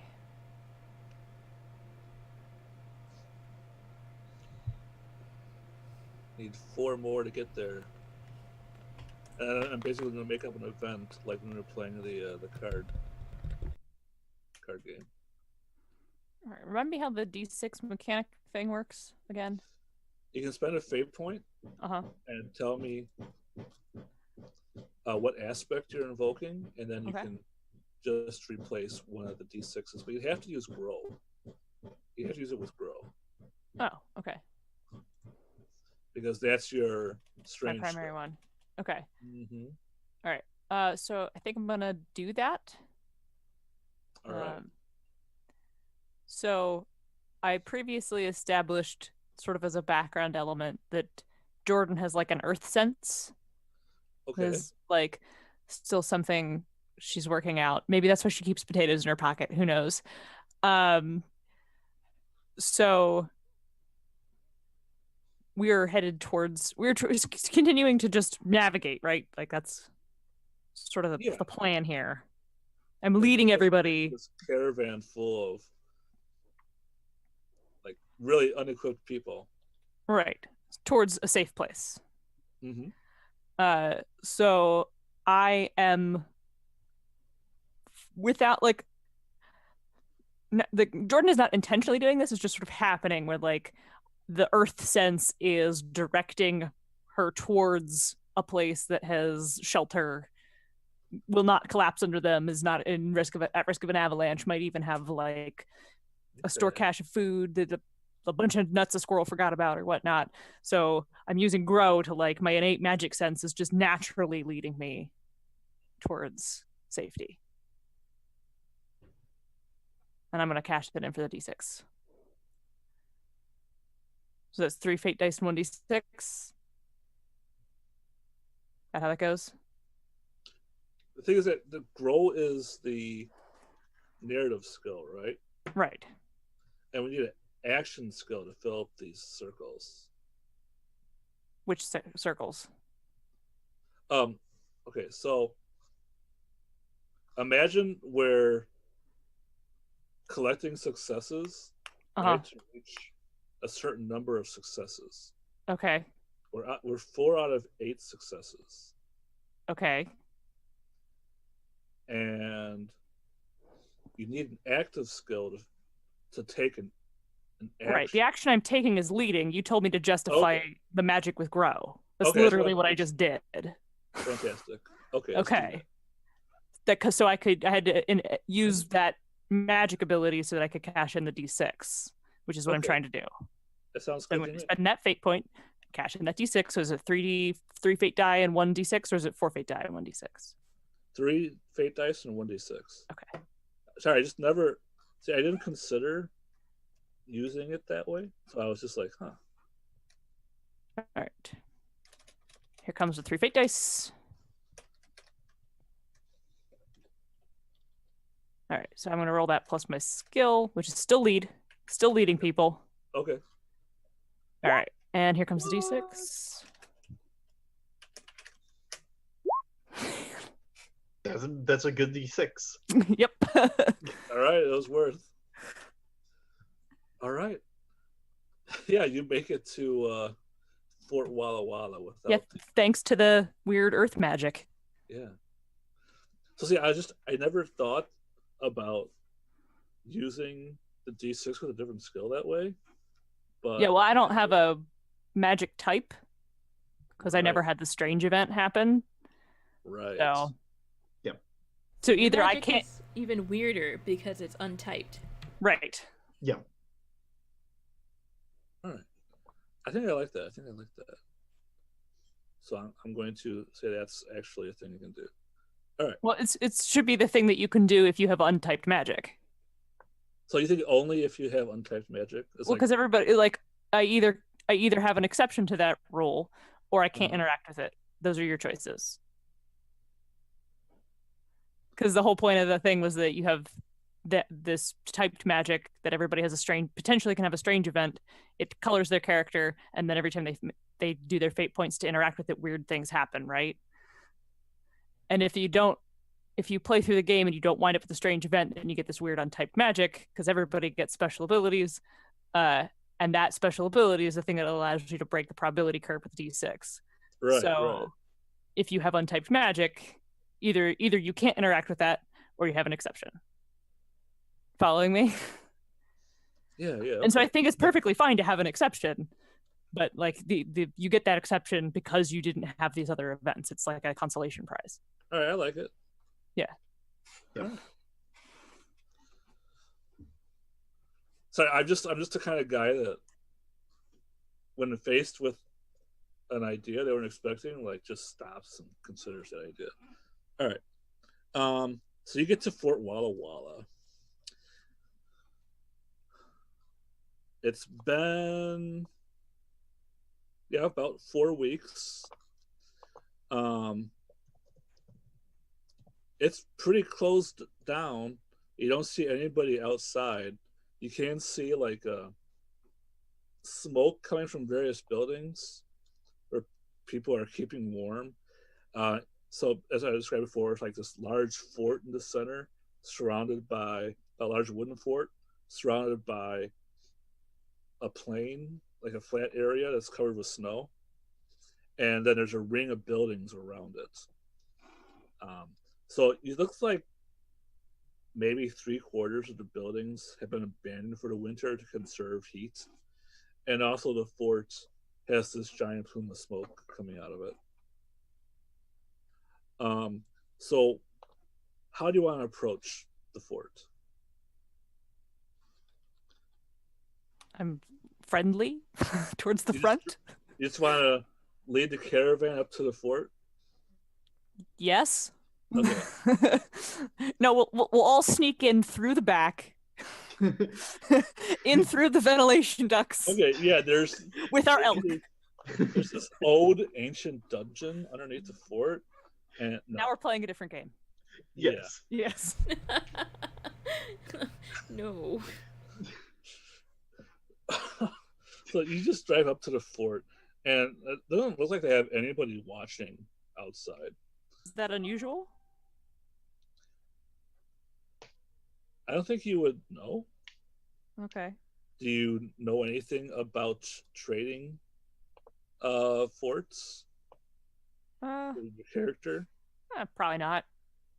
Okay. I mean, I might think it was strange that they didn't have someone at the door for protection purposes. Or like Yeah. scouts. We ran into some. Yeah. They had people at the door when we came by here before, right? There were people on the roof before. More dog. More dog. Oh my gosh, it's flying. It's flying dog. That's right. Flying. At this time, it was like there's nobody on the roof. Probably they're just cold. Like if you were actually to go up to the door and knock on it or listen to it, then there'd be a reaction. Okay. Uh, So Approach door. you approach the door. There's nothing happens. Knock door. Okay. The small part of the door opens, and you see an Englishman in like a warm fur coat. He's kind of like, has his rifle in his arms, like keeping his hands warm. And he looks out, and he's like wide-eyed at like all these more people. Hello, we have food. Oh, you have food? Yeah, we have this elk, right? Is that a character? Yeah, you have that. We have some food. We're not here. We're not just showing up empty-handed. The elk puts his head up and like looks around, and The elk has suddenly realized it's food. It's food. I mean, The we've been elk's- calling you by the name Food this entire time, This is Elk. the I don't elk's know name. why you The elk's name is confused food. about this. Sometimes I call him Dinner. And the guy just like kind of like not sure, like he's like not sure what he should do in this situation. Mind terribly letting us in? It's real cold out here. Oh, okay, yes. Come in, everybody, come in. And he'll get out of the doorway. He just has this like little man-sized doorway open. Is that enough?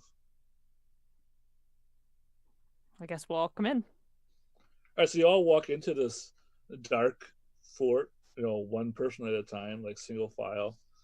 I think a bunch of the other caravan folk like crowd into a pile and like just pressed up against the door because like just to get shelter from the wind or something.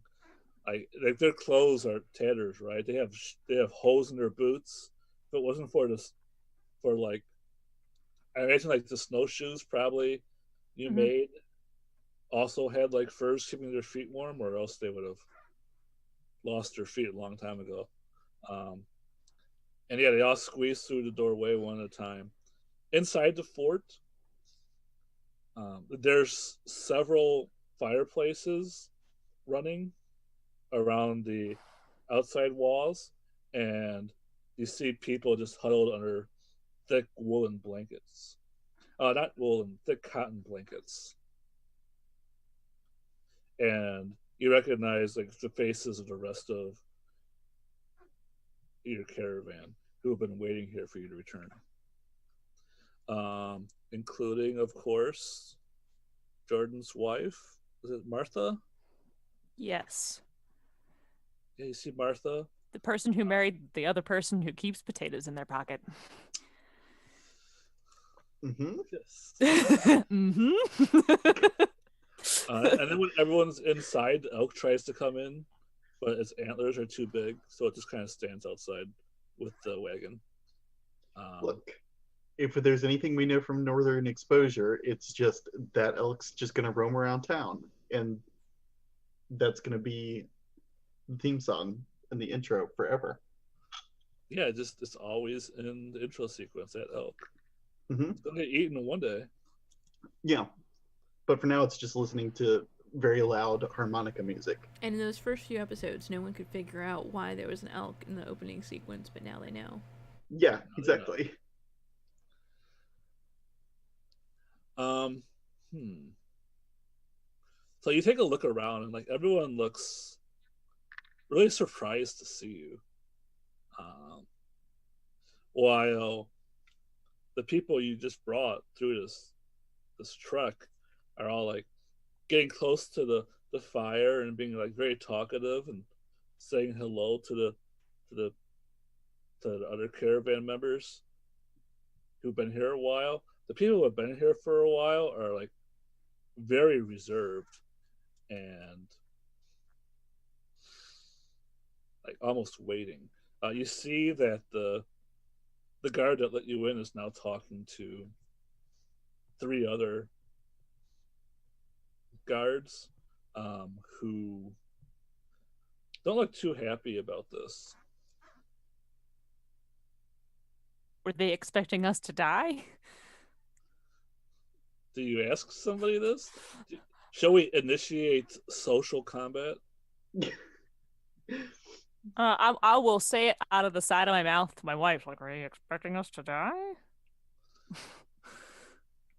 So, yeah, Martha gets up and she's like, hold this blanket, and she says, actually, yeah, they had us all convinced you weren't coming back. Oh, that's sad. Well, here I am.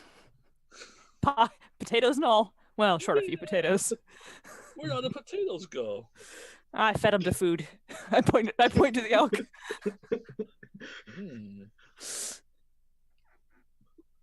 I guess that's a great idea. He says, but yeah, like they had us all convinced that you weren't coming back and that us staying here is the best thing to do.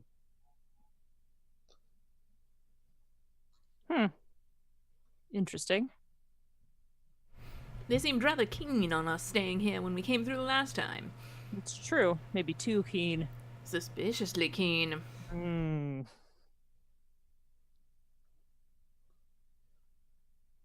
Well, this doesn't sound like there's really anywhere to settle down in Oregon. Really? I mean, Fiddlesticks was actually there. I mean, he saw what was there, right? Yeah, like there's vast stretches of unoccupied land. Okay. But yeah, they're looking Martha at it explained as like that, a bunch of. It's like already super civilized. yeah.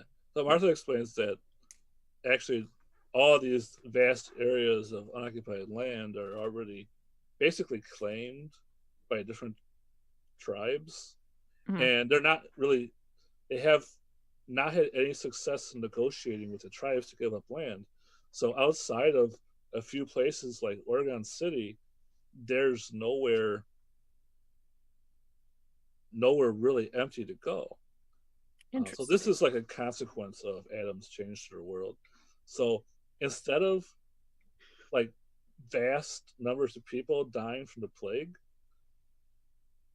this is a fully inhabited region of tribes that are crushed up one against each other, where they're using the food resources to the max. And historically, the native tribes would not trade with the Europeans because the Europeans had nothing to offer. Most of the trade was in things like blankets or like shiny baubles. But at the time, the Pacific Northwest was the hub of a continent spreading trading network of native tribes that would travel thousands of miles to trade, things that the Indians were interested in trading. We don't really know anymore because we destroyed it. Mm-hmm. But they weren't interested in trading with Europeans because the thing that the Europeans wanted to buy were furs. And furs basically had, like, nobody wanted to be a fur trapper. They all wanted to be fishermen because they lived off of the very bountiful food supply in the rivers. Mm-hmm. So what's happening here is that I think it's the Hudson Bay Company actually,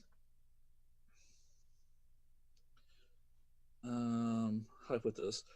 The policy was to discourage people traveling to the West because the more Americans that traveled to Oregon, the greater the chance was that England would have to cede it to America, and then they'd lose their rights of monopoly trade, basically, with Europe over this region. So, yeah, they're totally trying to convince the people that have been here that there's nowhere to go further west. They don't want them to pass over into the territory because they don't want to start a mass American migration. Because there's like we're going to like get into a war by doing that because we only have Oregon City and Right. not enough space for everybody on Oregon And Trail. even Oregon in Oregon. City is controlled by the British and controlled by the Hudson Bay Company. It's just that the mayor of the town kind of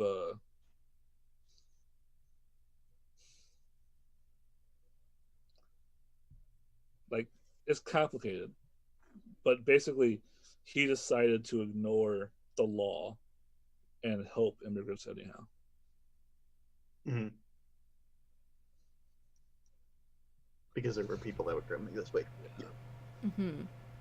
So Marla doesn't really have the historical perspective of that.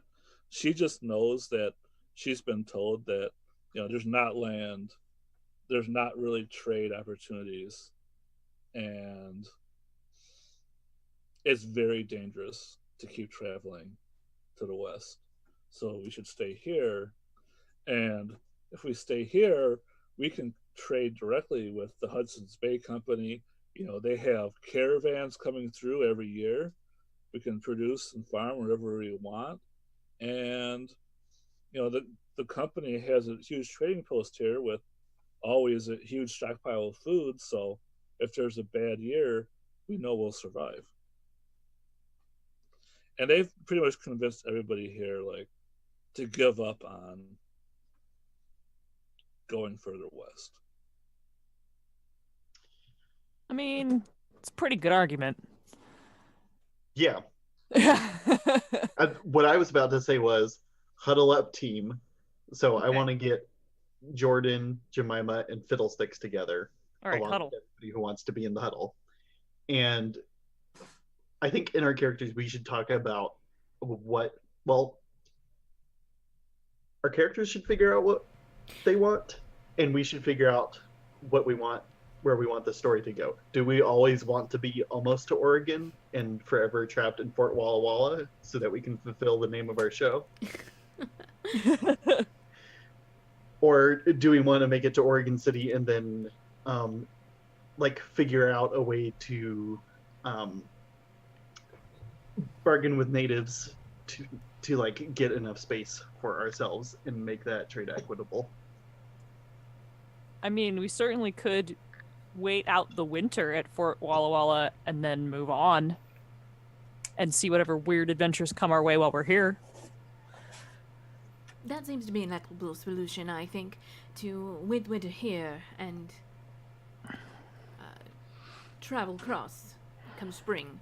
See what's available, see what the rest of our families, I know myself and Teo already have, they have made it into Oregon City themselves, and Certainly, we'll have stories to tell us when we make it there in spring.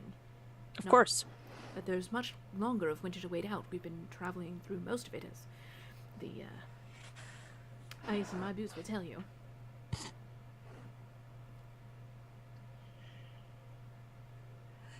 I think by this point Jemima has already made up her mind, but I don't know what mind she's made up yet. So I want to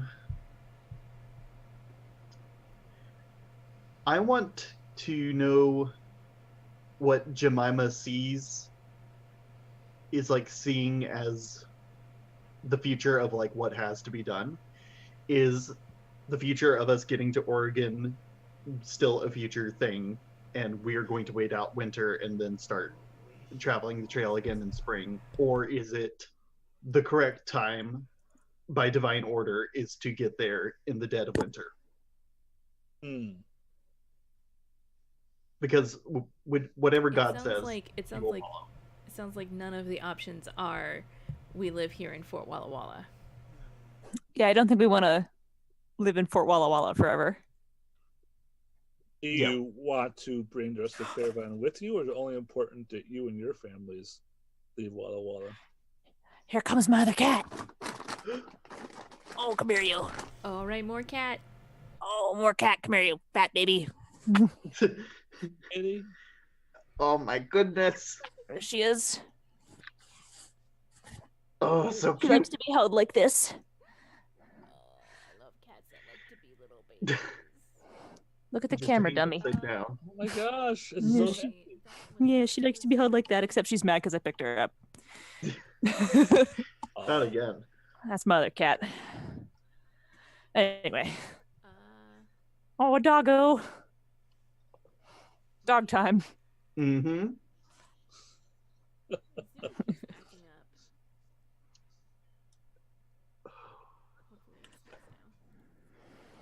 Alright. She keeps putting her feet onto my desk.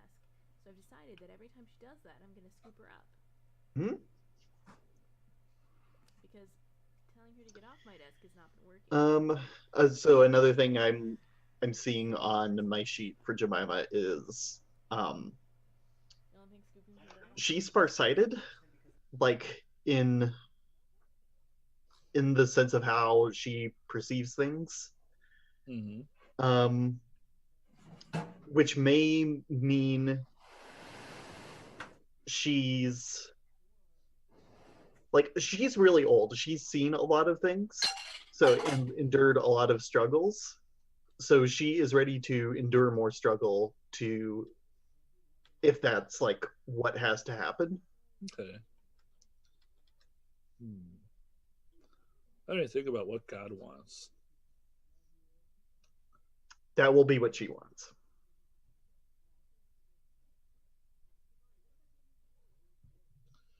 I think God is in favor of using struggle to show us his power.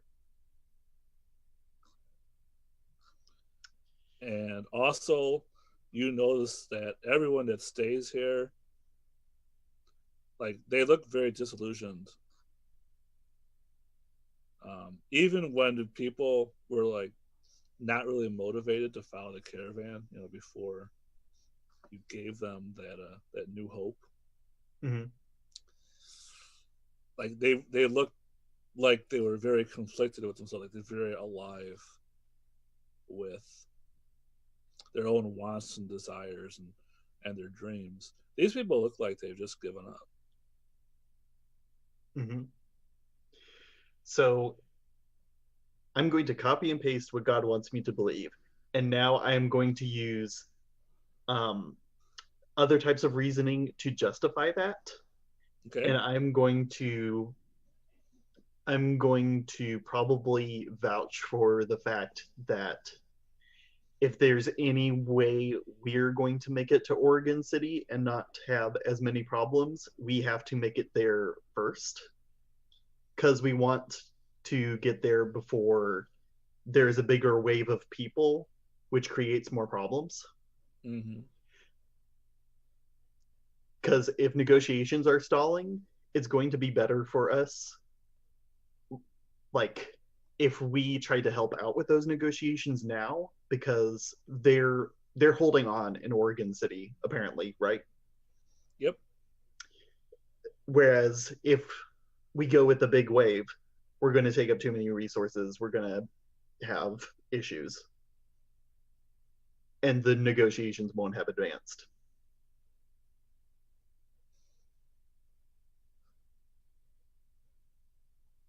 And all of that is what Jemima says, I think. Okay. You're just saying this to the party, right? Yep. Mm-hmm. That sort of thing.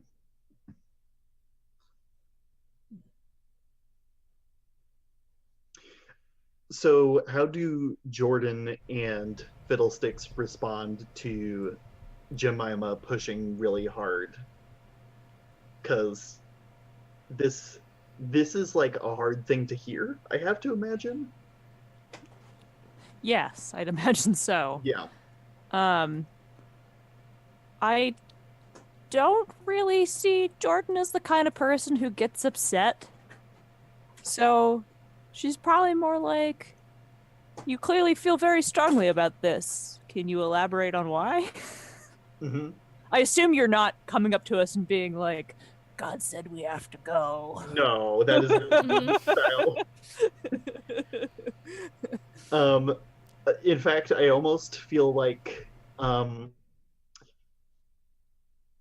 really weirdly, the hymnal code thing is the part that she presents most openly, which it seems like the more esoteric side. But I feel like her relationship with God is mainly for her only. Mm-hmm. So the way that she's trying to work with other people is through empathy and trying to rationalize it through like ways that we can see, like, how are the people acting here? Right. And yeah.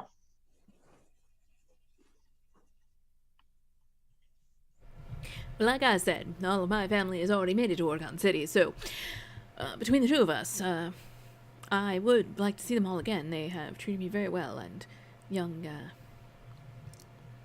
Christopher, I worry how he's doing without me, as, well, that relationship is complicated, let's just say. I think Theo would agree. I'm not going to play a science character, but Theo's family also is in Oregon City, and also they have made a pledge to help repair the damage caused at the fishing settlement. True.